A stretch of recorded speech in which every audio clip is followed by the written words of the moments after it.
We got a lot of work in front of us today. We're still very much Steelers versus Steelers today.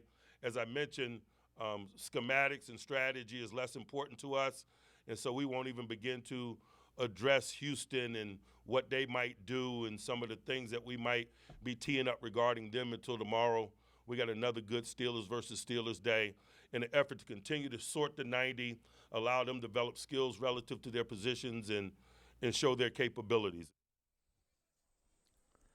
You are looking live at St. Vincent College in Latrobe, Pennsylvania, and Pittsburgh Steelers Training Camp 2024. This is Wednesday, August the 7th, day 14 on campus, day 12 on the field, and day 6 in pads. And this is Training Camp Live, brought to you by FedEx. Good morning and welcome to another should-be award-winning edition of Training Camp Live. I'm Mike Pursuta along with Max Starks. And Max, we've got a lot to unpack today, but a little breaking news as it is to kick the show off today. The Steelers have added linebacker Easton Gibbs. He's 24 years of age, product of Wyoming, 6 foot, 234 pounds. Originally signed as an undrafted free agent by the Seahawks, released by Seattle back on July the 31st. The Steelers have waived inside linebacker Tyler Murray. These things occur in camp. I guess if you're a bubble guy, it's also good not to get that knock on the door. Yeah, no, it is. Or do they do that kind of thing by phone now, I guess? I guess phone or text. Yeah. Maybe they send a text this time, like, hey, turn in your iPad downstairs with security, but pack your stuff up. We got a flight for you. No, it's a necessary signing. Like, you're trying to get guys in here, especially for the first preseason game where they can play and they can contribute. You're trying to see what the best formation and mixture of guys are. So you want to mix that up a little bit. As you see guys getting released from other teams, maybe there's an interest that the Steelers had. They didn't get them initially in the undrafted signing process. So now you circle back around and you make some space for them so you can get a look at them yourself. Conversely, if you've seen all you need to see from some guys now, no sense keeping them around, just in case 5 guys ahead of them get hurt. If they're not if you're ranked above the 75th line, then move on. Yeah, if you're ranked 75th on the list, it's probably a sign that's going to happen. Steelers getting ready for the preseason opener Friday against the Houston Texans at Acrisure Stadium. Mike Tomlin with a press conference today, as he always does in advance of the preseason games. And yesterday, the Steelers releasing a depth chart that Mike Tomlin said is actually a real depth chart. Sometimes it's not. Yeah. But he said this one is. It's not a placeholder? I found a couple of curiosities in it. We'll get to what Mike Tomlin had to say as the show progresses today. But I wanted to take a deep dive into that depth chart since it's mostly factual.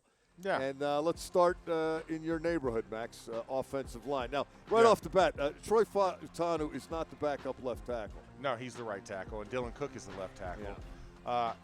And Troy Fautanu, I have not seen him take a left tackle snap, except for very sparely in an individual drill.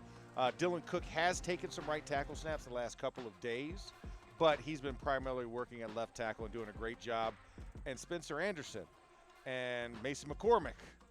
It's a little bit of difference in the second unit. Spencer Anderson, Isaac Seumalo's getting a lot of bucket hat time. Yes. Being the veteran that he is. Yeah. And Spencer Anderson's getting a lot of run with the big boys. Yeah. I think he's played both guards. Yes, he has. And seems to be acquitting himself well. Mason McCormick, meanwhile, I know he made a statement attacking Landon Roberts after the hit on Justin Fields, but Mason McCormick came here to play football. No, he has one thing on his mind, and that is defending and finishing. Those are the two staples, I could say, when you think of 66 on this offense. He's an enforcer.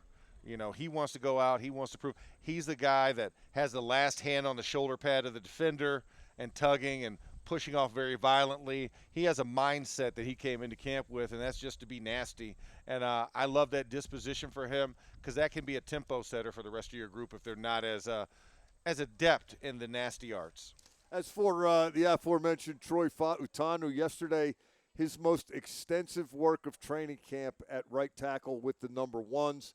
Broderick Jones working on the left side and mostly with the number twos. He got a couple of reps with the first team. But, Max, I think with Broderick Jones, it's not a question of which platoon he's playing on. It's just the work on that side of the line of scrimmage because we know he's going to start either on the left side or the right side. He's not going to be the backup left tackle. No, you're absolutely right. I think, this is something where you're trying to get the reps in because he hasn't gotten a lot of those reps. You've seen him a play here, a play there, but I guess as we're getting ready for this first preseason game, you want to kind of prime him up a little bit so you're not throwing him out there raw. If you want to see him at left tackle and put an apples-to-apples comparison with Dan Moore, Dylan Cook, and see where Broderick Jones sets up in that equation.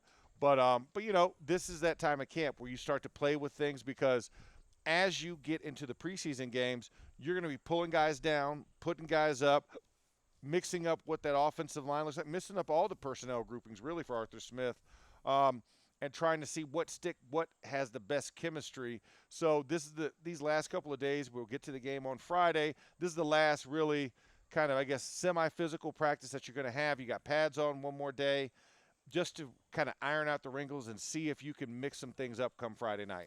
I wanted to jump back to Cook for just a minute because he's been around here a little while now and hasn't played, but it looks like there's a reason they're keeping him around. I mean, there's a player there.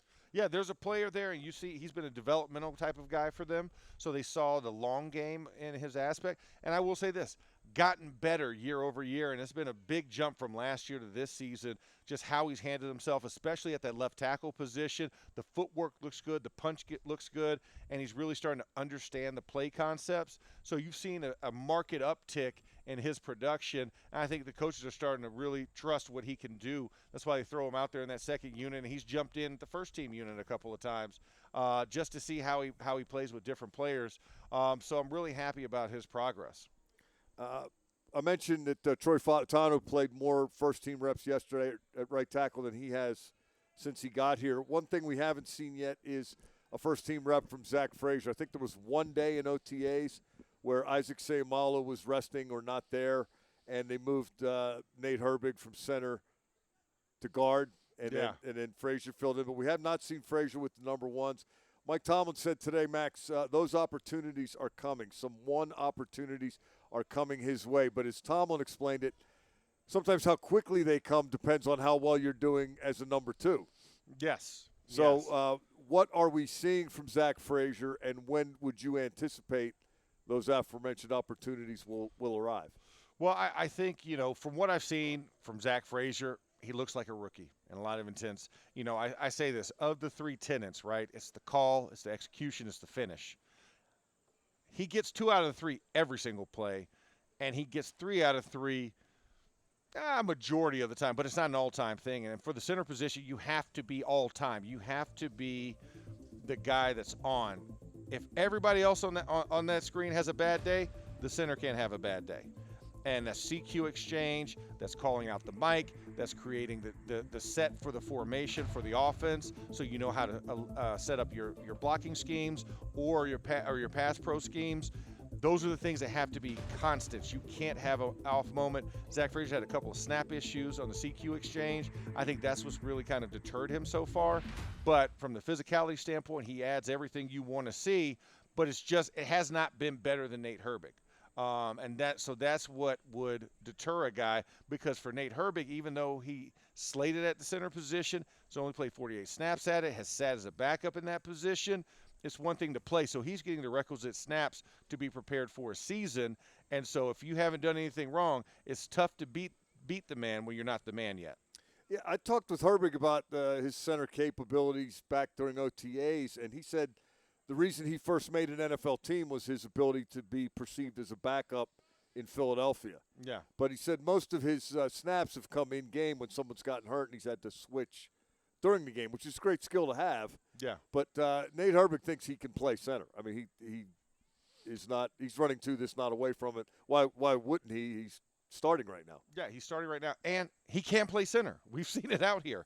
He's definitely a guy who can play center and a guy who can get the job done. He has the respect of the offensive line. He knows what he's doing out there, making the right calls, and he's also has a touch of the nasties like Mason McCormick. So you want that from your center. You want a hard-nosed guy. You don't need an overly talkative guy, but a guy that talks with intention. And I think Nate Herbig has displayed all of those skills. And like I said, the CEF, right? The call, the execution, and the finish, he executes all three of those on any given play.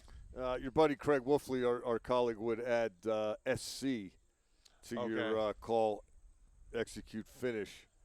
Snap count. Don't forget the snap count. Well, You're thinking about all that other see, stuff. Do you just assume that that's not going to be forgotten? Or Yeah, you assume that's not going to be forgotten. That's kind of rule number. It's an unspoken rule. I mean, can you imagine getting out over the ball? 54's the mic. Slide left. Uh-oh. What's it on? Wait a second. He said two, trois. Hey, QB, what is it? You could get those type of but I don't see that. But yes, of course, a former guard would think about the snap count. Well, I mean, this is training camp. We're back to basics. We are back to basics, but I mean, we're also talking about Craig Wolfley, who wrote E and O on his shoelaces because he had to remember which side was even and odds. So yeah, I would think that. Whatever it takes. Hey, listen. As long as the opponent doesn't know, we're good. If Herbig is the starting center, yeah. would Spencer Anderson be the number one interior backup? Yeah, I believe. Or would it be Frazier going in at center if something happened to Herbig and Anderson going in at guard?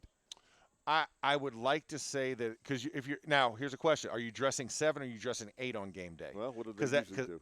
Well, they meld between two. I think if you dress 8, you can dress Mason McCormick, you can dress Zach Frazier, and then Spencer Anderson is your swing guy. But I would think if you don't do that, then you're dressing Troy Fautanu as your 8th, and him and Zach Frazier are interchangeable within the 8. Spencer Anderson's your 6th man off the bench. He can play all 5 positions across the board, so he's your number 1, interior alert guy. But if you have Zach Frazier dressing that day, then yes, you would put Zach Frazier in first, and then Spencer Anderson covers the other 4 positions. But if you are going with a poly approach, as far as guys who can play the most positions, I would say you go Spencer Anderson first, and then Troy Fautanu or Mason McCormick as your core guys, because then they can handle the guards, and then you have the tackles if they're going to dress 8. But Spencer Anderson's your number 1 off the bench guy. Got 3 guys underlined on this depth chart along the offensive line. That means they're rookies, and that means they haven't done anything yet.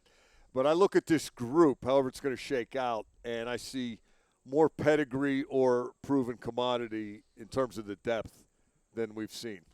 Oh, we have 10 guys automatically that's on this list that could compete for a starting job, that will be key backups anywhere else, and that's a luxury to have all 10 guys at 2 at every position be available and be skilled enough that they can get you out of a game. They can start a game. They can start a string of games, and you feel comfortable. So it's a nice luxury. I heard Mike Tomlin during Friday Night Lights talk to Pat Meyer and say, hey, you have an embarrassment of riches. And he's right. When you have 10 offensive linemen that can play at the drop of a hat, that's a very good problem to have, and the Steelers are currently in that problem phase. I never understood that phrase. That embarrassment of riches? If I had riches, I wouldn't be embarrassed. Well, some people, it depends on your approach. I mean, if you're a very gregarious, but braggadocious type of guy, of course not. It's not an embarrassment. But if you're humble, kind of meek, then yeah, it would feel a little bad that, hey, I got all this. But I think for Pat Meyer, I think he would argue, no, I've been due this because I've had to put up with some crap for the last 3 years. You mentioned 10 deep at least. I was fooling around the other day before practice, too much time on my hands, and I didn't try to compile a 53-man roster, but I just took each guy individually as to whether I thought he was good enough to be on the roster or not. And I came up with 47 names, and 10 of them were offensive linemen. Do you think they go that far? I don't think you'll get 10. I think I think at the most you could slide will probably be 9, then just because practice squad action. Yeah, P squad. You're trying to P squad at least one guy. I don't think you can get away with 2 P squad offensive linemen. I think you're gonna have to put 9 on the roster this year. But because there's just other considerations you have to have. Thinking about the defensive line depth, you're keeping 6, but you're going to need a 7th guy. Outside linebacker, that's going to be a rotation. I think we have at least 4. But who knows? Special teams capabilities and considerations go into that. Middle backer. Boy, more this year than ever, right? Yeah. We don't know how this – I mean, they always tell you that if you're going to be a reserve, you got to play teams. But who can play teams on this kickoff with this new kickoff procedure? Rule. I was going to say something else. Well, and or kerfluffle, however you want to put it, debacle. But I think you have to consider that because your return man is going to be somebody – that you're not sure what the body type is, because it can be a receiver. It can be a running back. the guys blocking can be a linebacker, can be a DB, can be a safety. Could it be a really freaky big guy who's also really fast? He's so big it looks like he shouldn't be as fast as he is because they got one of those. Yeah, I mean, I think that with Darnell Washington, are you talking about? No, or are you talking about the Cordero defensive guy? Patterson. Well, Cordero Patterson, yeah, that's another guy, but he slots in the running back room, right? Yeah, so I then guess, how many running backs do you keep? That's the other thing, because I think, Aaron Shamklin and also LaMichael Pirine have been doing some really good things in camp. Obviously, we know who Jalen Warren and Najee Harris is, but now you have to consider those options, and then we still haven't seen Cordero Patterson. Let's take a look at the skill position guys, the playmakers on the depth chart, because this is an interesting group. Let's start with those running backs that you mentioned, Max. Harrison, Warren are obviously established. I think Patterson, assuming he gets healthy and gets back involved, and there's no reason not to think that, he's on the team as the returner. Some of these other guys, you mentioned Shamklin. I really like Jonathan Ward. I really like LaMichael Pirine, and I'm a little enamored with Dejon Edwards. I mean, I wish they could keep 6-7 running backs, but they're not gonna. And we haven't even mentioned the fullback, Jack Coletto. Yeah. I mean, Jack Coletto. What does that look like, or is it Connor Hayward?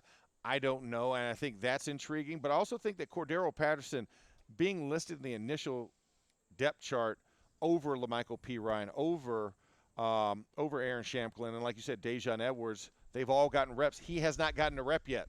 He has not been in practice. He hasn't even done really a walkthrough, and he's already on the third string of the depth chart. That's intriguing to see. Well, he's got a little bit of a resume. Well, he has a resume, but when you're thinking about getting ready for this game, right, you would think you'd be slotting for that as well, because this is an initial depth chart. This isn't the final depth chart. True. And so I think that's what's kind of a little bit weird in that process. And then, of course, like Roman Wilson is listed on the depth chart, even though he's not been participating the last couple of weeks or last week or so. So, that's one of the things where I look at the play and how they set this depth chart. This isn't for Houston. I guess this is a projection as we get closer into the season, how they really set up this depth chart and kind of put names out there. But like I said, the pieces can be still moved around. Now, we were mentioning those running backs a moment ago. In team run yesterday, Jonathan Ward ripped off a huge gainer, and then two of them for LaMichael Pirine, and this was a tackling drill. So it was one of those deals where they let the guy get through the hole, and then two-hand tag. And then he runs to the end zone for conditioning, and everybody in Hillside starts cheering because they think it's an 80-yard run. These were long gainers, and these guys have been doing that with regularity. Yeah, they've been gashing the defense on a regular basis, and the scheme up front, the offensive line does a great job of blocking. But like you said, those guys have done a great job of reading the holes and also exploding through and making sure that they finished hard, and defense just couldn't bring them down to the ground. It was a takedown period. You're absolutely right. Fullback, I think Connor Hayward's on the team. They list him as fullback tight end. But I think his fullback stuff, we've seen him a little bit in the eye, but I don't think he's an eye fullback. I think he's kind of a move H-back type-y kind of compliment in the backfield. I think Coletto is the hammer or the perceived hammer. I wouldn't go so far as say hammer, but yes, lead blocker. They call him Jack Hammer. I mean, because people get called a lot of names. Often when your name is Jack. Yeah, it kind of leads to that. Leads to that. If his name was Quincy, I don't know if they'd call him Quincy Hammer. No, they would not. But I mean, he continues to get a lot of reps, high-profile reps, and he's getting them in those formations that are indicative, right? 22 personnel, right? He's lining up, dotting the I, so to speak, or being right there in the broken I and moving left and right. So you seeing him deployed because there is a conscious effort to utilize a fullback in that position. I just need to, maybe a little shorter, compact guy. Because I think of the fullbacks I had when I played, right? I had Dan Kreiner, I had John Coons, and those type of guys, JT Wall. Like, those guys are built bread and butter. When you look at them, you're like, you can only play one thing. You can play fullback or you play linebacker. That's the only thing that's in your designation.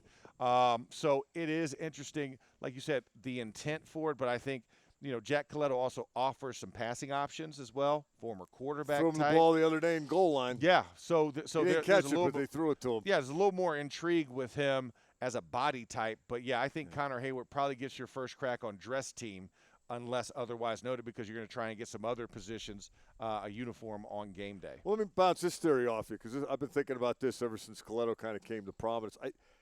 I think Arthur Smith wants to have that guy, that kind of guy. Yes. One of the reasons that I think that is because Arthur Smith said, I'd like to have that kind of guy.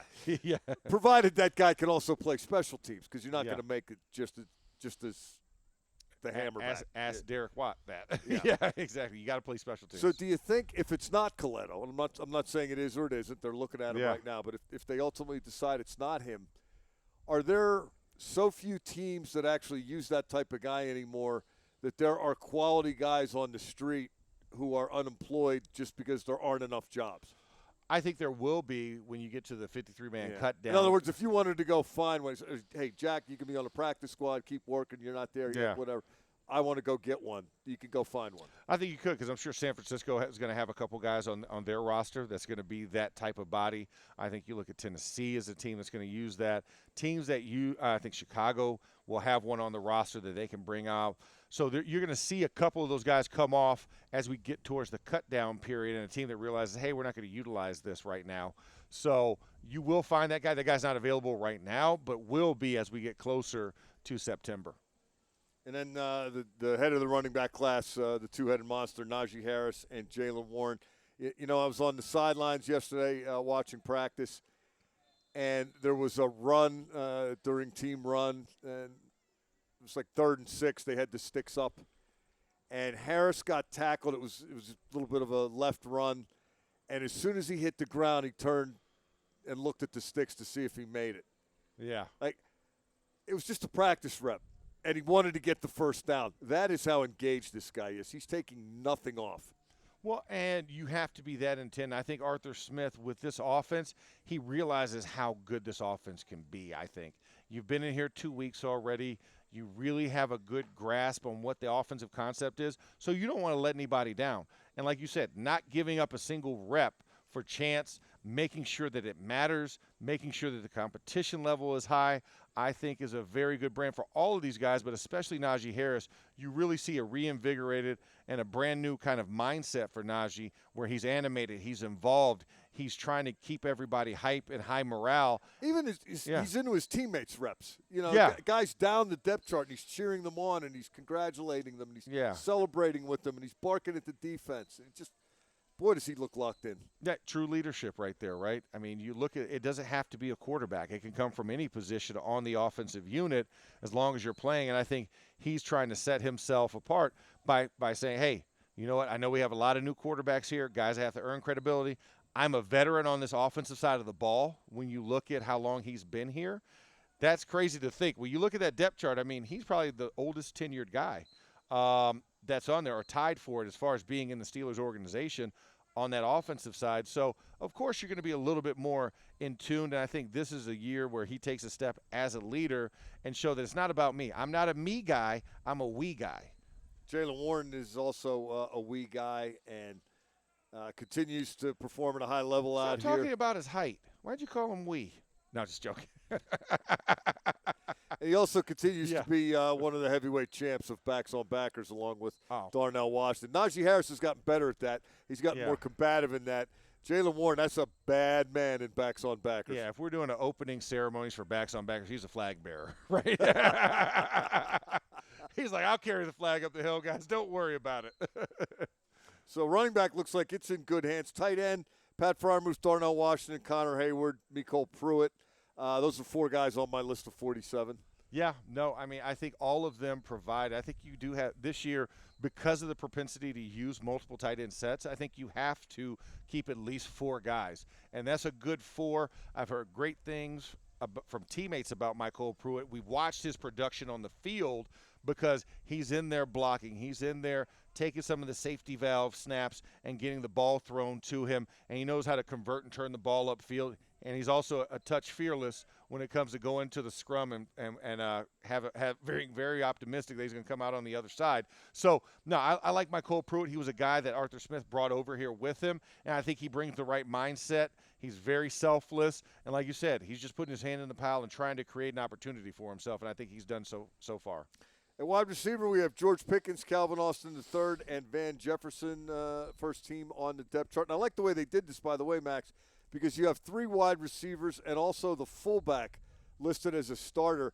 If they can find a way to play 12 people at a time on offense against 11, I think that's going to be advantageous. A game changer. That's a game changer, especially putting that 12th guy as the fullback, not another wide receiver. That definitely gives you a lot better options. But, I mean, Pickens is lighting it up out here, correct? And he's doing – the guy's a touchdown machine in he's practice. doing way more from a volume standpoint. It's not just run him down the sideline or run the occasional cross. I mean, fades, screens, middle, sideline, deep. Stop routes in the middle. I mean, throwing in tight coverage. He's doing it all, and they've really opened up the route tree to George, whereas in the past it was kind of specialized. He didn't really come inside the numbers. He was a numbers to sideline guy, and then occasionally you get him from the hash to the numbers, but more so a lot of his big plays came on the outside. Not a lot of yak opportunities when you're throwing into the sideline. I think now you're giving him some catch and run opportunities a lot more in this offense because they see a very good player that can do a multitude of things. So now you're trying to create as many opportunities for him. And like I said, he's been an automatic touchdown every time. You know, in basketball terms, they say the guy's a bucket. Well, this guy's a tutty because when you get into the red zone, he's a big target. He can create space. He can battle one-on-one. 50-50 balls are always in his favor. So he provides a nice dimension at the wide receiver position. Tall, skilled, lean, and athletic. Yeah, I mean, another one from Russell Wilson yesterday in 7 shots. Wilson's first participation in 7 shots as he starts to ramp up. But a beautiful fade out of what? A 3 tight end set. That's right, 13 personnel, right? I love that they are passing out of this 3 tight end stuff because I know they can run out of it. Well, and I also love the fact that, you know, we talk about it, them being able to accordion that personnel grouping, right? You can split them out pre-snap and keep them there, but you can also adjust if you see something with the defense and compress them down and run a run play out of that. Or you can start compressed and stretch them out. That is true. You can give a move call pre-snap. Empty the backfield. Go 5 wides look. Get your matchup. So you can do whatever you want. I think it's easier to spread and then come in because they have to declare first. When it's compressed, you don't know what you got. And then when you get out there, and then if it's like zone, you're like, man, dang it, I really want it man. You know, so usually come outside to in and squeeze it in. But like you said, you can do those things. So imagine having a no-huddle drill or a 2-minute per se, and you have that personnel out there. Well, who do you match up? You're never right in those situations. That puts the stress on the defense. You know, there was another one yesterday where Russell Wilson lobbed one down the field toward the sideline to Darnell Washington. Yeah. Now, there weren't any officials here yesterday. Yeah. And Nate Meters was the safety, and it looked like he got pushed, and it looked even more like Meters was convinced he got pushed because he was complaining. But Washington may or may not have pushed off. He caught the ball. They keep going to number 80. Is this going to continue, or is this the same fantasy that I had crushed last year coming out of training camp when I thought they were going to throw Washington the ball, and they would not, Max? Arthur Smith is not Matt Canada. I'll just say that.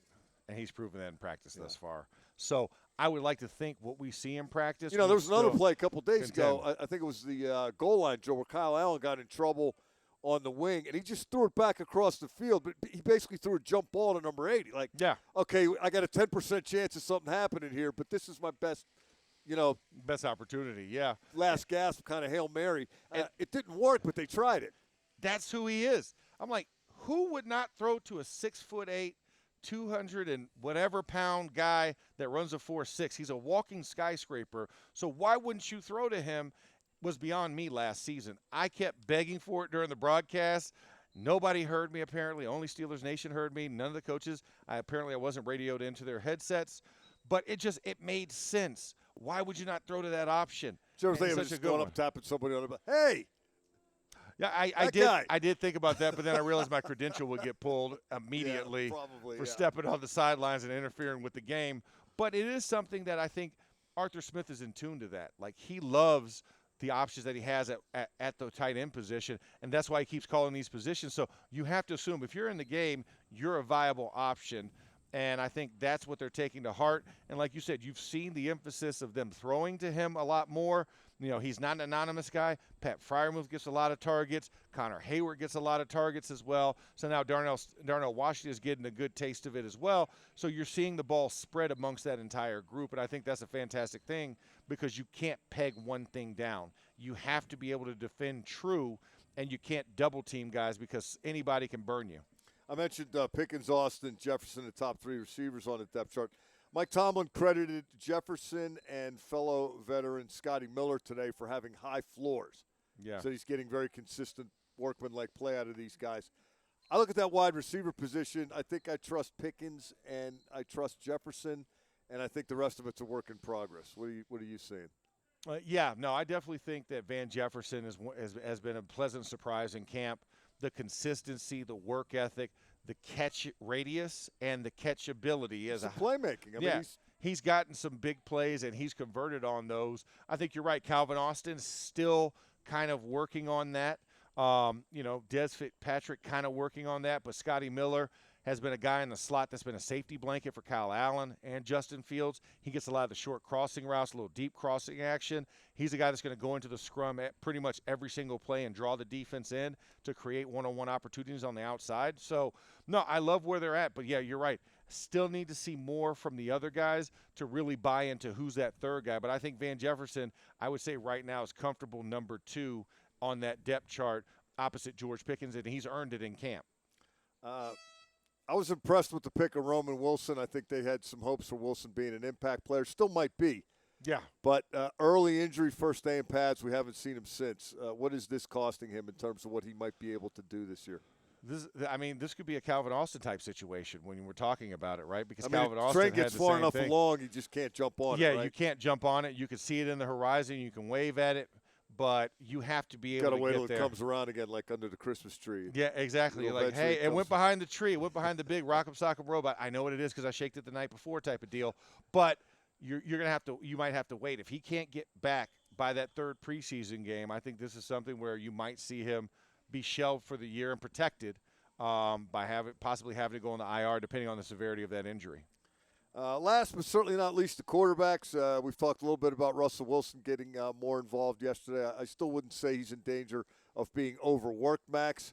Yeah. He's not going to play in the preseason opener against the Texans. Justin Fields, according to Mike Tomlin, will play a couple of series along with the rest of the first-team offense.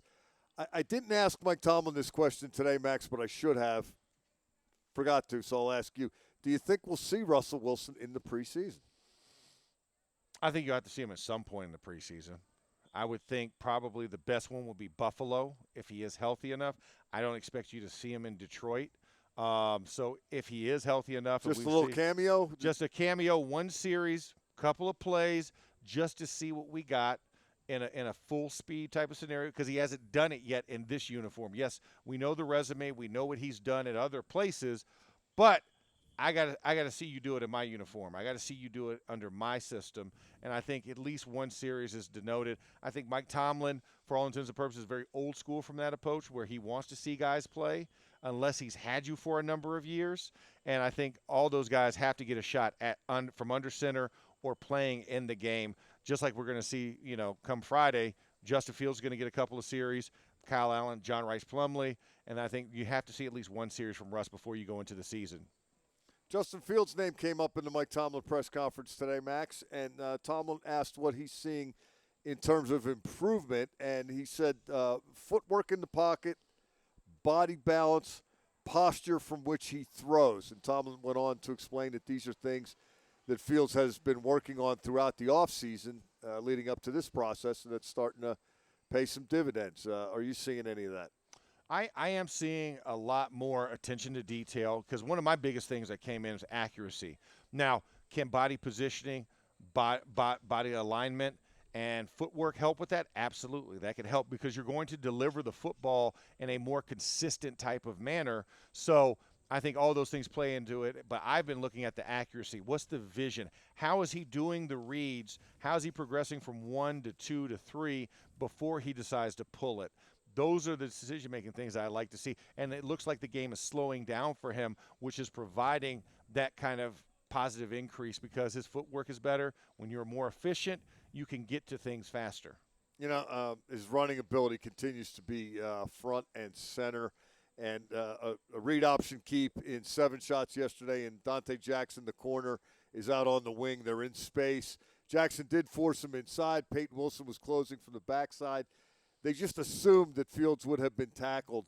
I don't know that you can make that assumption. No, especially when potentially he would have went low on him. So there's a hurdle that could have happened. There's a spin move that could have happened. I mean, the guy is he looks like a controller player, right? You can hit the hit stick, you can hit the juke, you can hit the spin at any moment. For our Xbox fans, that'd be X, O, and square, in case anybody was wondering. But he can do all of that. So I don't know if you can really count that. Yes, it was a 2-yard line, but when you get into game time where it really, really matters, I don't know if Dante Jackson makes that play. And Dante Jackson's a pretty physical corner. He's not a I don't tackle anybody corner. No, he doesn't make business decisions. He's all about business. But Justin Fields isn't anybody. No, Justin Fields, he puts you in a problem. It's like Lamar Jackson, right? It's like I've got to make a really conscious effort when I pick. It's like watching a soccer goalie on penalty kicks, right? Like you're so close, you got to make a decision almost before they do it.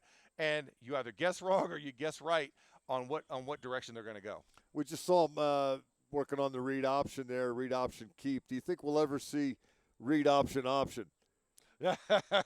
Where it's fake the dive, keep it, and then he's got pitch or keep option. So you're saying run the true triple option? Yeah. I don't know if we'll see the true triple option. I think Lamar Jackson's probably the only guy reserved for that type of skill set. But I do like the double option. I think the double option is a good indicator because you can either disguise it through boots off a fake handoff. You can also use it straight and use that running back as your lead blocker. There's a lot of things you can deploy within the double option because, let's face it, these guys hit bigger. And when you run between the tackles, you better know that you don't have any help when you're trying to run across a landmine. They do hit bigger. Yeah. But, man, I appreciate option football. I wouldn't want to see it every day. Yeah. But I try to go to the Army-Navy game every year if my schedule allows because they're both playing option football, and it's like a first down's a big deal, and you get really excited if you can get in position to punt the other team into the hole. Oh, yeah. So that you might be able to get field position on the repunt and kick a field goal. But I don't know. Some possibilities exist here. Do you sense a Justin Fields specialty package is in the works? I feel like you have to, for any good coordinator that's worth his ilk, I think you have to consider that as a viable option. And, if anything, the extended kind of hiatus of Russell Wilson so far, I think would also denote that you have to consider having a package specifically for Justin Fields. What a coincidence that Russell Wilson was able to take the slow mend and they were able to see all these things from Justin Fields. I know, surprise, surprise. Imagine that. Sometimes things just work out, Max. God gives you opportunities, and you got to seize the moment. And this is a carpe diem moment for Justin Fields, getting this extended look at the number ones, seeing how he fits in, how people feel comfortable with him, and I mean, he's making a name for himself to where you say he cannot be ignored. No, that's a ignore great way all. to put it. I'm not ready to fast track him into the starting job yet, but he cannot be ignored. Yeah, no, it's been very apparent, and obviously we're going to get a little taste of that on Friday. But I love the way that he's gone about a very workmanlike approach to this. He has not assumed anything. Yeah. He has not acted like he's entitled to anything. Head down, eye on the ball. Just put focus, in the work, and we'll see where the dust settles. Let's flip it over to the defensive depth chart now and take a look at the front seven because this is pretty intriguing. Now, you see that front: Cameron Hayward, DeMarvin Leal, backing him up, Keanu Benton, and Mon Adams behind him, and Larry Ogunjobi. Dean Lowry we haven't seen on the field yet because of an injury, but the firm of Ogunjobi, Benton, and Hayward. Yeah, that appears to be a formidable threesome. A lot of litigation gets solved on their side. A lot of high success rate, I would say, with that firm. When you look at it, Keanu Benton has done everything you want him to do to progress from last year to this year in training camp thus far. The biggest jump's going to be, what does he do game one against the Atlanta Falcons? Can you be a disruptive force in the middle between the center and the two guards? Can you push up the field, but can you also stabilize two guys when need be, because you're going to see a heavy dose of run up the middle? They're going to test him. He's the youngest of the group, so you're looking for any cracks in that line, and so you assume you go to the young guy first because you know what's on the outside with Alex Highsmith and T.J. Watt. You know what you have with Cam Hayward and what you have with Larry Ogunjobi. He's the one question on that front five where you say maybe there's something here. So for him, it's going to be really imperative that he locks in and that he continues to produce at the rate that we know he can, and I think it'll show up. But I love the depth of that defensive line group when you even look too deep in that situation. I love where DeMarvin Leal is at. I love what Mon Adams has done in practice thus far. And Isaiah Loudermilk has done a decent job. And he's kind of grown into his position. He was another guy kind of like Dylan Cook. We're talking about the offensive line side. Defensive line, he's intriguing. He's 6'7". He's a very physical, long body. And when he plays at least 6'4", he actually gets good things happening. The problems arise when he plays 6'7" and is also 6'7". He doesn't really move guys, but when he gets a little bit of leverage, he's very powerful. Maybe one spot beyond the guys we've talked about, maybe two. What are you seeing from the draft pick out of Iowa, Logan Lee? Nasty, tenacious. He's my Mason McCormick of the D-line. Yeah.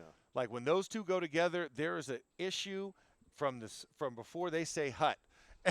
Both of those guys are very chippy, very physical. They want the last grab. They want the last tug. They want the last push. And I like that kind of physical mindset that he has. Now, there's some technical things he needs to clean up. He gives too much surface area to hit for an offensive lineman, so he's got to learn how to get skinny a little bit while still staying within his technique.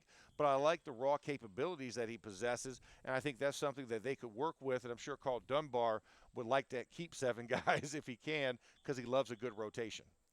Linebacker, Watt, Queen, Roberts, Highsmith, your obvious starters.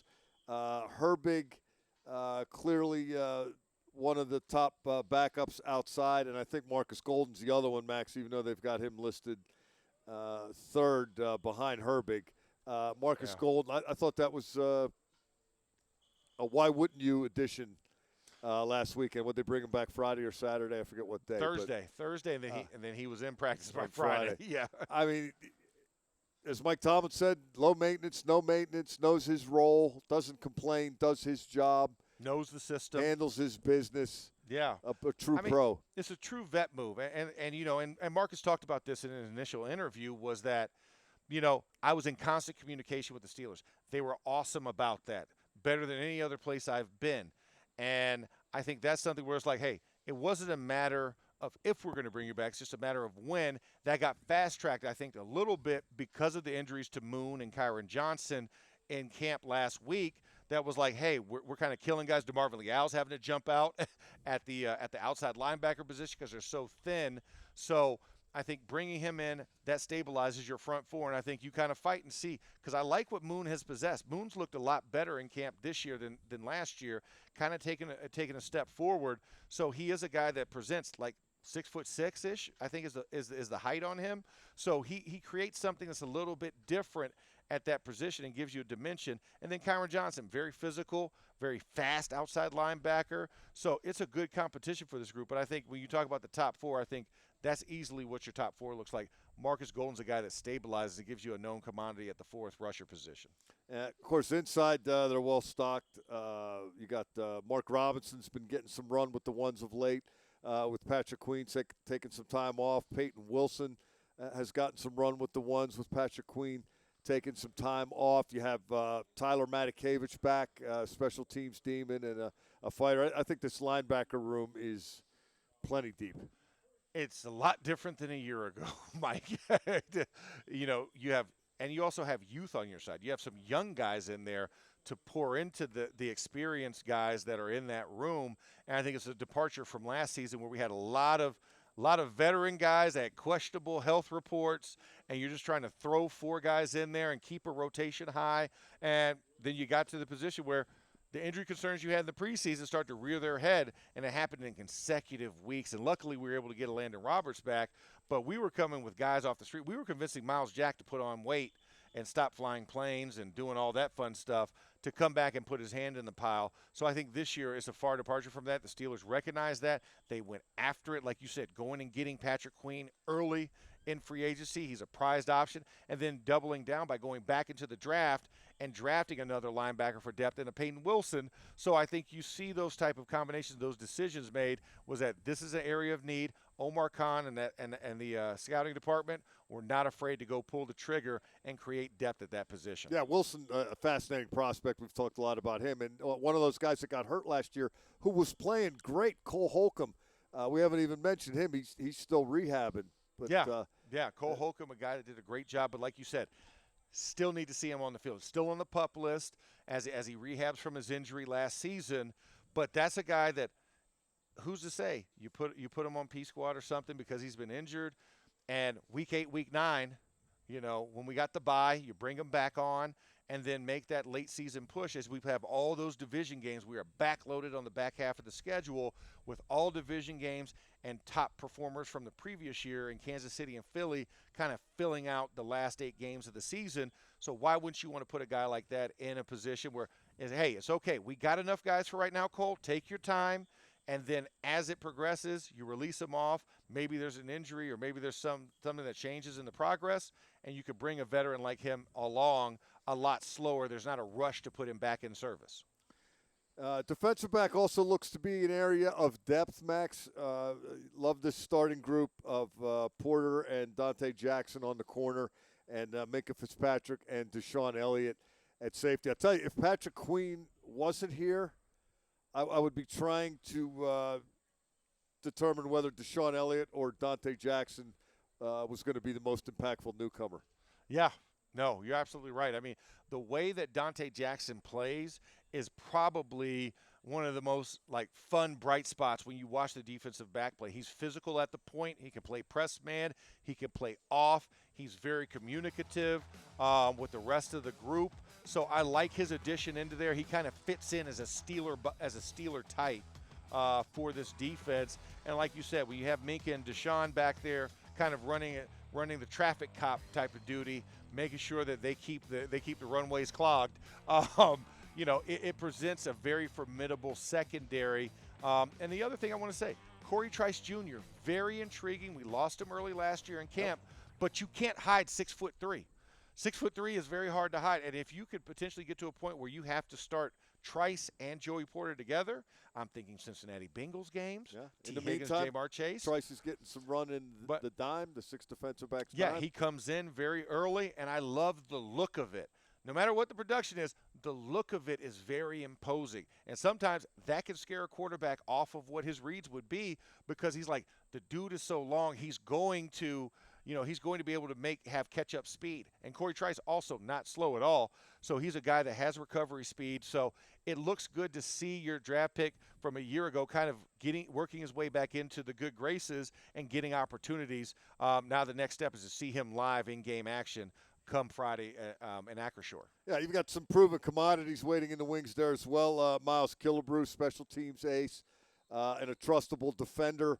DeMonte Casey's going to play a role in the sub-package stuff or the big nickel when Elliott's in the slot. Nickel, yeah. Beanie Bishop, what can you say about him? Just came in. He has come in and taken over slot corner, nickel corner. Now Cam Sutton's waiting in the wings, but that's going to be 8 games. And Mike Tomlin mentioning that Beanie Bishop Max still has to do it in the games starting on Friday night. But, boys, he's done some things already. Yeah, he's done some great things in camp. The game has not looked too big for him in these moments down here. Even in the competition periods, he stands up, and he's like the Energizer Bunny. Takes a licking and keeps on ticking. Had a little WVU on WVU crime yesterday where Zach Frazier kind of threw him out the club, so to speak. But he's not afraid to mix it up with the big guys. He's a guy that's going to follow, and blanket a slot receiver, and that's something that you want to see. And like you said, Cam Sutton's on the bench for 8 games. Week 9, we have a bye, so you wouldn't see Cam Sutton until Week 10 effectively at the earliest. So that's half the season. So you need a guy to come in and clearly take that role. And I think Beanie Bishop getting the first crack at it is well-deserved. But Graylin Arnold is a guy that's also had a really good camp. He's come up with some big interceptions in practice and had a really good job. Meters has done a good job over the last 2 days. So you have some guys that's trying to fill in for that position. But I really like where Beanie Bishop is right now. Yeah, Arnold's not been practicing the last couple of days, but a couple other names I wanted to throw at you before we get out of here. One is Anthony Averett, who was a veteran cornerback, like running back Jonathan Ward. These guys got invited to rookie camp. Kind of like, Yeah. Okay, this is your last chance saloon that you're entering here. Yeah.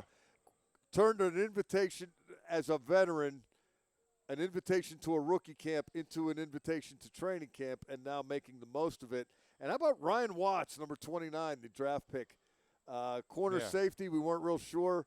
Looks like safety, looks like ball hawk lately. Yeah, no, at the safety position, he's done a really good job of just keying in. And like you said, has a knack for being around the football and making plays on the ball. I've liked what I've seen from Ryan Watts. And, this secondary, like you said, the depth is there. There's some known commodities. Like you said, Miles Killebrew, another one we kind of oft overlook because we just expect him to be the special teams guy.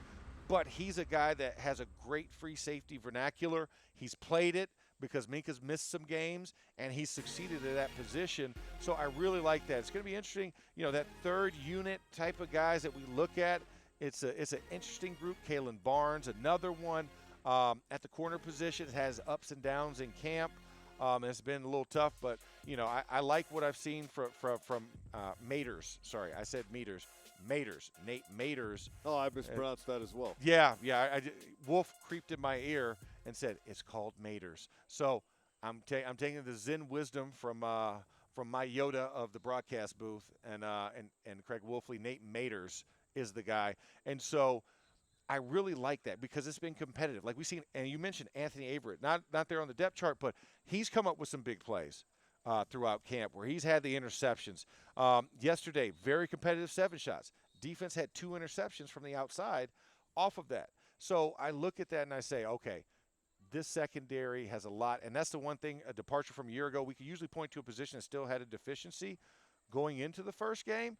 But looking at it, we've just gone through the entire depth chart. There are no weaknesses and there's no lack of depth at any position of all the 22 available offensive and defensive positions. Last but not least, let's give a listen to Mike Tomlin today talking about physicality in training camp, preseason games, and iron sharpening iron. Mike, Justin Fields said that this was the hardest training camp he's ever been a part of. Other guys who've been here before said they feel like the intensity is different, more ramped up this year. How do you kind of assess the intensity in those things through this game? Good. We're here to develop. You can't box without sparring is the analogy that I use. And we play an intense game, competitive game. And I'm not doing these guys justice if I don't create an environment that is reflective of what's waiting on us. Well, that says a lot right there, right? Yeah. Not doing the guys justice if you don't have them bashing into each other as hard as you can as often. At least a couple times. At least a couple times. We're not asking you to run through the wall every day, every time somebody says the Kool-Aid man. But at the same time, you want to create structured environment to where you can control the parameters, put a couple of takedown tackle drills, but then be able to pull back and work smart so you can get the lesson and you can get down on your assignments. All of those things kind of make it. And Mike Tomlin, you saw that right at the beginning when the question was asked, that smirk and then the word good. That just lets you know that that's what he's trying to create. That's what he wants. Mission accomplished. If you're hearing those type of things from the guys quoting it to the media, that's exactly the environment that Mike Tomlin wants to breed here. It's healthy competitiveness, but you got to hit if you're going to step into a stadium. I don't want to watch film for 2.5 weeks, essentially, and then say, hey, go play on Friday. Oh, by the way, they've already had a game under their belt. Yeah, go do your best. You wouldn't do that. Nope. You wouldn't do that. So I like the fact that Mike Tomlin has a very physical football camp. It's a departure. He's also going to play guys who are known starters, which across the league we see is becoming a very, very old-style trend where you're sitting Kyler Murray's, you're sitting Justin Herbst, you're sitting all your starting type bodies. But Mike Tomlin's like, no, we need to get these guys in. They need to hit before we get to Atlanta week 1. That's going to do it for us today. Don't forget, we've got training camp wrap-up coming up at 3 o'clock. this afternoon. I'll be hosting that and joined by Craig Wolfley. Until then, for Max Starks, I'm Mike Pursuta. This has been Training Camp Live, brought to you by FedEx.